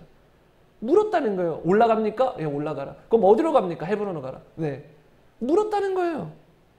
그리고 구약에서 또 전쟁을 치를 때도 다윗이 하나님께 물어 이르되 내가 블레셋 사람을 치러 올라가리까? 주께서 그들을 내 손에 넘기시겠습니까? 먼저 물어요. 그러니까 여호와께서 하나님께서 뭐라고 해요? 올라가라. 내가 그들을 너의 손에 넘기겠다. 그래서 완전히 승리하잖아요. 물었다는 거예요. 우리가 사업이나 여러 영역에서 실패하는 이유가 뭔지 아세요? 안 묻고 행해서 그래요. 영의 인도함을 받지 못해서 그래요. 그 케네스겐 목사님은 이런 말씀까지도 하더라고요. 예수님이 환상 가운데 나타나서 너희가 영의 인도함을 받으면 이 영적인 축복뿐만 아니라 이 땅에서 거부가 될 수도 있다. 그러니까 우리가 부자라는 것은 잘못된 시각이 이 과거에 좀 있었는데 부자가 되는 건 하나님의 기본적인 뜻이에요. 또 구약에서 보면 아브라함을 포함해서 하나님의 뜻을 제대로 순종한 사람들 하나님 부하게 하시지 가난하게 하시지 않았어요. 오히려 가난은 성경에서 저주라고 말하지 축복이라고 말하지 않아요. 물론 가난 가운데 처할 때도 있죠. 주를 위해 살다가 핍박 가운데. 그러나 가난 자체가 하나님이 원하시는 최종적인 복이 아니에요. 하나님의 복은 영혼이 잘 되고 범사가 잘 되고 다 복 받는 것이지. 그래서 이 땅에서도 잘 되고 궁극적으로는 영원한 삶에서 잘 되는 거예요. 그런데 우리가 이 영의 결정대로 하나님께 묻고 살아가다 보면 모든 삶의 일에서 형통할 수 있다는 거예요. 한 어떤 사업가는 과거에 좀 가난했었던 것 같아요. 근데 백만장자인지 억만장자인지 20대인가 30대에 그렇게 됐었대요. 근데 그 사람의 비결이 무엇인지 아세요? 어떤 걸 투자할 때, 어떤 결정을 내릴 때 항상 주님께 물어요. 근데 묻는데 언제까지 묻는지 아세요? 머리가 아니라 이 영 안에서 주님의 인도함이 확 느껴질 때, 뭔가 주님의 뜻이 확 이 안에서 올라올 때까지 기다려요. 그래서 그분은 어떤 농장인가 이 장농인가 그 안에 들어가 가지고 농장이 아니고 장농이에요. 장농 안인가 들어가 가지고 음성이 들릴 때까지 며칠이고 있는데요. 밥 먹을 때나 그럴 때나 가끔 나왔다가 계속 들어가서 계속 주님 앞에 묻고 기다린대요. 그러면 뭔가 이 영 안에서 뭐가 확 떠오른대요. 주님의 음성이 확 들린대요. 그러면 그대로 결정하면 100이면 100 다 성공한다는 거예요. 투자에 실패한 적이 단 한 번도 없다는 거예요. 재정 강의로 유명한 김미진 간사님이라는 분이 계세요. 근데 그분도 과거에 어떤 그런 경험을 얘기하더라고요. 제가 정확한 내용은 기억이 안 나는데 이 고신측이고 막 열심히 막 성경을 엄청 읽고 막 그런 저는 고신측을 좀 딱딱하게 느끼는데 그래도 나름 그들도 신앙에 대한 어떤 자부심은 있어요. 그래서 열심히 하고 그랬는데 이분은 지금도 고신이었다고 하지만 제가 봤을 땐 고신의 스타일이 아니에요. 주의 음성 듣고 막 주의 음성 따라가는데 고신 스타일은 몰라요. 지금은 좀 바뀌었을지 모르지만 옛날 고신 스타일은 방언도 인정하지 않고 그런 스타일로 제가 알고 있으니까. 근데 이분이 막 이 습관이 돼 있잖아요. 막 새벽에 나가서 막 2시간씩 막 열심히 기도하던. 근데 사업을 하면서도 항상 그런 습관이 있으니까 기도하고 이제 하루를 기도로 시작하고 그렇게 나가는데 기도할 때 항상 뭐 기도하다 보면 오늘 사업에 대해서 누굴 만나는 것에 대해서 물으면 결정이 난대요. 기도하는 순간에 이 사람은 투자할까 말까 뭐 결정이 난다는 거예요. 그러면 그대로 행하면 잘 된다는 거예요. 근데 문제는 어느 순간부터 그런 주의 음성을 제대로 듣지 않기 시작했어요. 다시 말하면 기도하지 않기 시작했다는 거예요. 사업이 잘 되고 나가기 시작하니까. 그때부터 어떻게 됐을까요? 완전히 망해버린 거예요. 절대로 투자해서는 안 되는데, 절대로 돈을 빌려줘서는 안 돼요. 어떤 그런 상황 속에서 그냥 해버린 거예요. 본인 생각에서는 괜찮다고 생각하니까 완전히 망해버린 거예요. 우리가 우리 삶 속에서 만약에 주의 음성만 제대로 들으면 여러분 질병의 걱정, 지금 우한 폐렴 뭐 이거 난리잖아요. 이것도 우리가 정말로 주님께 깨어서 기도하고 주님의 인도를 받으면 그런 지역에 안 가게 될 수도 있어요. 성령님은 그런 분이세요. 우리가 너무 성령님은 동떨어진 분, 그게 아니에요. 우리 안에 계세요. 세세하게 하나하나 이끄신다는 거예요. 뭐 얼마 전 몇 달 전인지 국민일보인가요? 그런 기사도 쓰였잖아요. 어떤 이 항공 운행하는 이 기장이 비행기를 이렇게 출발시키려는데 다른 때보다 5분 일찍 출발, 3분인가 5분 일찍 출발시킨 거예요. 왜냐하면 비행기 아마 내릴 때부터 이 마음에 막 빨리 출발해야 한다는 어떤 성령님의 음성이 있었나 봐요. 그러니까 본인이 원래 출발에 대한 시간보다 빨리 출발해야 한다고 빨리 뭐 이런 그런 관리 사무소 이런 데다 다 연락을 해서 결국은 승인을 받고 3분인가 5분 빨리 출발했어요. 출발한 후에 바로 지진이 나버린 거예요. 난리가 난 거죠. 만약에 그때 출발 안 했으면 그 기장을 포함해서 그 안에 있던 많은 승객들이 다치거나 죽었을 수도 있어요. 근데 성령님은 이런 것을 아시니까 우리를 빨리 이끄신다는 거예요. 재앙도 면하게 해주잖아요. 그럼 구약에서도 쫙 나오잖아요. 주님은 우리를 재앙으로부터도 보호하시는 분이에요. 어떤 그런 지진적인 재앙이 있을 때도 보호하시는 거예요. 우리가 주님께 민감하다면. 우리 육신적인 생각을 따라 살지 않고 영의 생각으로 살아간다면. 그러므로 제가 이제 결론적으로 말씀드리는 건 여러분 정말로 우리가 영의 생각으로 살아가길 원해요. 항상 충돌이 일어날 때가 많을 거예요. 내 속으로는 주의 말씀을 믿고 이게 맞다라고 생각하는데 머리로는 다른 생각. 그럴 때 여러분은 결단하시길 바랍니다. 육신의 생각을 물리치시고 영의 생각. 그 영의 생각은 항상 말씀과 관련이 있어요. 말씀에 동떨어진 생각은 올라오지 않아요. 말씀과 상반되는 게 올라온다. 그거는 그냥 분별할 필요도 없어요. 아니에요. 근데 말씀과 관계가 돼 있고 그게 성령으로 또 확신이 있다. 그럼 항상 그 음성을 따라갔어요. 그게 여러분이 잘 되는 길이에요. 그게 승리하는 길이에요. 이것이 적게는 우리 이 땅에서의 삶을 결정짓고 크게는 영원한 삶도 결정지어요. 우리가 주님을 위해 살아가는 삶을 살아가는 건 적게는 이 땅의 삶도 결정짓지만 이것을 조금 다르게 생각하면 그런 삶을 살지 않는다고 생각해봐요. 날마다 주님을 주인으로 믿고 영접하고 거듭은 났는데 그걸 무시해버리고 영적인 생각을 무시하고 내 마음대로 자꾸 사는 것이 습관이 되어버려요. 그러면 결국은 어떻게 될까요? 구원은 과거에 받았지만 구원도 잃어버리고 주님을 떠나가게 될 수밖에 없는, 육신대로 살면 결국은 마귀가 그 육신을 계속 사용하게 되는 거예요. 얼마나 마귀는 악한데요. 우는 사자와 같이 삼킬 자를 찾아요. 택하신 자라도 미혹시키려고 돌아다니는 놈들이 그 놈들인데 우리가 자꾸 육신에게 지고 육신 따라 산다면 마귀가 그걸 가만 놔둘까요? 기회다 하고 그 육신을 통해서 우리를 완전히 죄악 가운데로 이 마귀의 나라로 끌고 가려고 하는 것이지. 그럼 우리는 깨어 있어야 돼요. 이런 선택은 단지 이 땅에서 잘 되는 그것만 말하는 게 아니라 영원히 잘 되라고 말하는 거예요. 매일 순간의 결정. 나의 육신에 따라 결정할 것인가? 하나님의 말씀 또는 하나님의 영의 인도함을 따라 결정할 것인가? 이것이 우리의 삶을 결정한다는 거예요. 그러므로 오늘 예배를 끝나고 집에 돌아가는 순간부터 또 결정의 순간이잖아요. 뭘 할지, 어떤 삶을 살아가야 될지. 그럴 때 우리 주님을 바라보길 원합니다. 나의 주인 되신 영원한 이 창조주 되시는 그 주님. 아까 처음에 찬양에 나왔던 것처럼 예수님을 아는 것이 가장 귀한 것이잖아요. 그 주님을 생각하시면서 살아가길 원합니다. 여호수아서 1장에 보면 밤낮 주의 율법을 묵상하라 그러잖아요. 우리 식으로 조금 해석하면 밤낮 주의 말씀 또는 주님을 묵상하는 거예요. 밤낮 주님 생각하는 거예요. 사람과 있을 때도 주님 생각할 수 있습니다. 사람과 대화하면서도 주님 안에서 행하는 법이 있어요. 깨어 있으면 가능해요. 대화하면서도 주님 어떤 대화를 할까요? 물으면서 또 그래야만 입술이 절제가 돼요. 주님은 온당한 데 없고 대화하다 보면 어떤 말들이 나와요? 아차, 실수 이런 말들이 나온다는 거예요. 잘못된 말들이 나올 수도 있다는 거예요. 항상 우리는 주님 안에서 주님을 생각하며, 물론 쉽진 않을 수 있어요. 때로 실수해요. 케네스 하긴 목사님도 실수했고 저도 많이 실수했어요. 그러나 실수하면 돌이키면 되는 거예요. 그리고 정신 다시 바짝 차리고, 아, 내가 놓쳤구나. 영적인 생각을 놓쳤구나. 다시 육신적인 생각으로 살았구나. 빨리 돌이키면 되는 거예요. 그럼 주님은 다시 그 자리에서부터 우리를 또 인도하실 것입니다. 우리가 그래서 날마다 이런 성령님의 인도함을 받아서 정말로 이 땅에서도 행복이 가득하고 평안이 가득하고, 그리고 무엇보다도 영원한 삶 속에서 주님의 큰 칭찬을 받는 우리의 삶이 되었으면 좋겠습니다. 오늘 주님이 우리에게 주시는 메시지는 이거예요. 주님의 마음은 이거예요.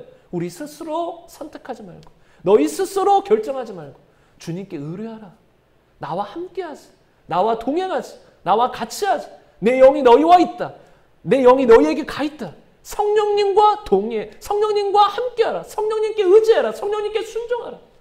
그러면 너희는 잘 될 것이다. 나는 너희를 사랑한다. 너희가 멸망하기를 원치 않는다. 내가 너희를 향한 뜻은 재앙이 아니라 평안이요, 미래를 향한 어떤 축복이다. 그렇기 때문에 나는 너희를 사랑하기 때문에, 너희가 잘 되기를 원하기 때문에 제발 너희 마음대로 육신대로 살지 말고 나와 함께하자. 마귀에게 속지 말라. 세상 가치관에 속지 말라. 이 땅에서 열심히 인내하고 버티라. 믿음으로 선한 싸움을 싸우라. 그러면 내가 영원히 너에게 의의 면류관을 씌워주리라. 이런 주님의 음성이 우리에게 있습니다. 성경 말씀이 있어. 그러므로 여러분 속지 말고 우리 그 선한 싸움, 믿음의 싸움, 의의 싸움, 좁은 길, 그러나 기쁜 길, 영광의 길, 축복의 길을 함께 걸어가기를 간절히 소망합니다. 우리 시간 말씀 생각하시면서 함께 기도했으면 좋겠습니다. 함께 기도할 때에 오늘 말씀 생각하시면서 또 혹여나 우리가 살다가 이 육신적인 생각, 잘못된 결정, 잘못된 선택, 육신적인 선택이 있었다면 그것을 회개하고 돌이키시고 다시 한번 결단하며, 하나님, 오늘도 주님을 바라봅니다. 지금도 주님을 바라봅니다. 나의 삶을 이끌어 주옵소서. 내 평생 주님 바라보며 영의 음성을 따라 영의 음성을 우리의 삶의 최종적인 권위로 들고 살아갈 수 있도록 하나님 나를 붙드시고 인도하소서. 분별력을 주옵소서. 속지 않게 하시고 올바른 선택을 하며 결정을 하며 살게 하여 주옵소서.